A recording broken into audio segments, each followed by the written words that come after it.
Pues la BOP, conocida como la Vanguardia Organizada del Pueblo, fue un grupo chileno con ideologías plenamente ultraizquierdistas que representaba la vía insurreccional y directa del socialismo.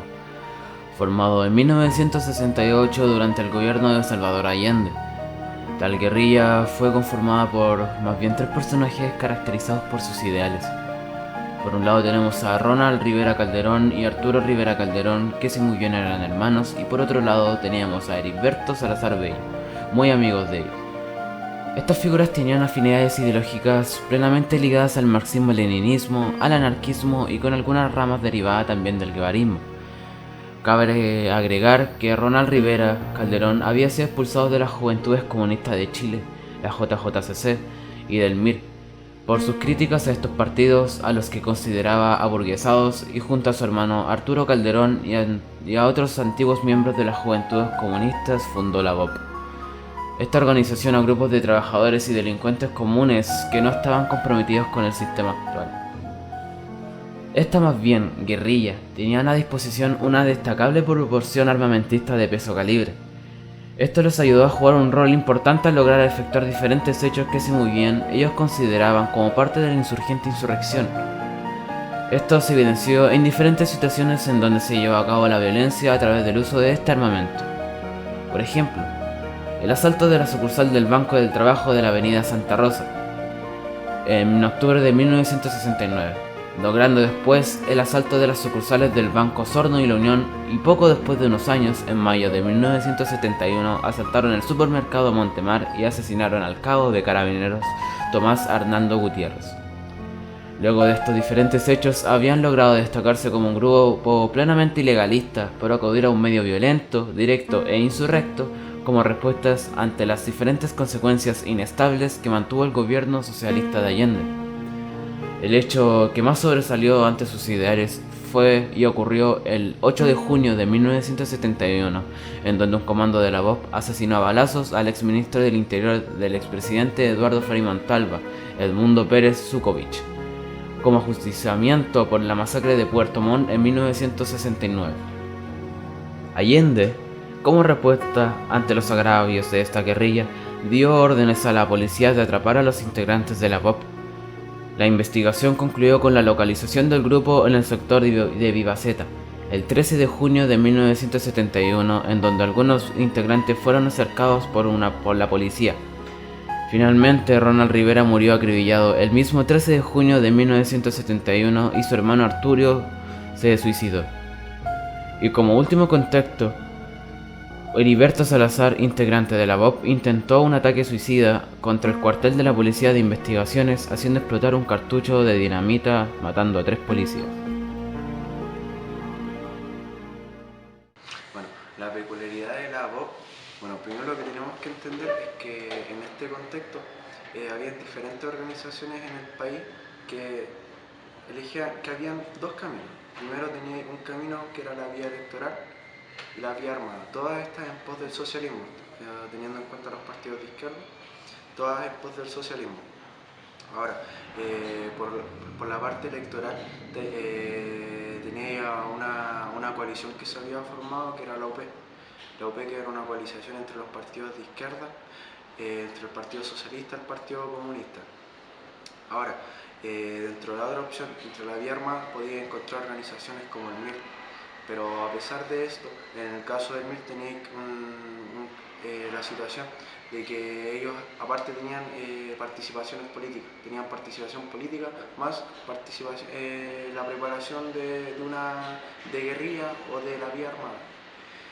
Teniendo en cuenta que la UP y la BOP ambas querían llevar un socialismo en Chile, ¿dónde construyes de la diferencia o de qué punto nace la diferencia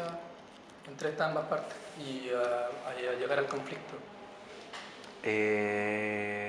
La diferencia se construiría a través de los medios utilizados.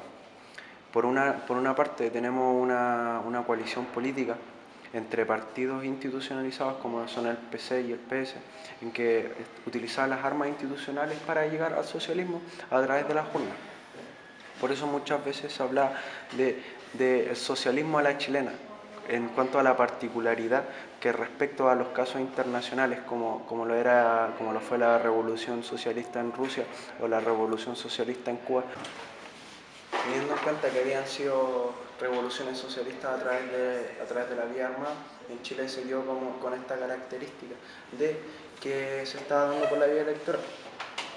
Por una parte tenemos eso, por otra parte tenemos una voz disconforme tanto como con el movimiento de izquierda revolucionario, el MIR, que también se planteó en algún momento como un movimiento que buscaba la vía armada. La voz y sus integrantes, como lo fue en el caso de los hermanos Rivera, que son los fundadores de la voz,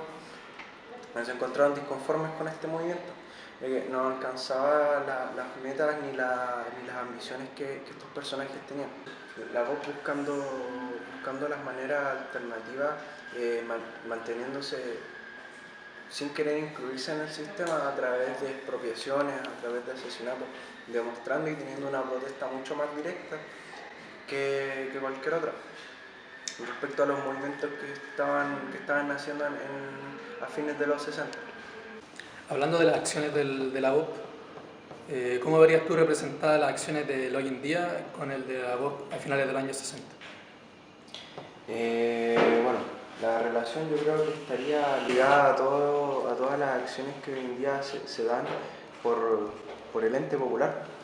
por los jóvenes, porque por ejemplo respecto a la BOP teníamos una organización tremendamente joven, tremendamente juvenil, en la que participaban personas que en el caso de los fundadores no pasaban los 23 años, con uno de los hermanos Rivera que tenía 17 años. El descontento popular existe, o sea, teniendo en cuenta que las condiciones no han cambiado en el sentido de que las relaciones de poder, las relaciones económicas, que hoy en día incluso se ven más reforzadas después del golpe de Estado. Existen diferentes expresiones populares que se ven a lo largo de los años con diferentes fechas conmemorativas en las que más allá de lo que se conmemora, lo que se ve son las acciones populares, donde se demuestra el descontento, ya sea para el 11 de septiembre, para el 29 de marzo, donde se ven de forma más masiva las expresiones de rebelión popular, donde se ven expresiones mucho más directas, donde existe un enfrentamiento directo. Ahora, las acciones de la OP se basaban en lo que eran asaltos, asesinatos de personas que tenían repercusión en el ámbito político, como fue en el caso del ministro del Interior que asesinó en el 71. Hoy día no existen acciones de esa magnitud. El legado de la OP y del accionar de la OP se ve reflejado en todo el accionar de los marginados, en donde se expresa la rabia, en donde se expresa y donde se pueden visibilizar las condiciones que se han perpetuado y que se han mantenido a través de lo largo de los años en el país, representados por toda la juventud marginada que hoy en día es capaz y acciona directamente frente a la injusticia por parte del Estado empresa chileno.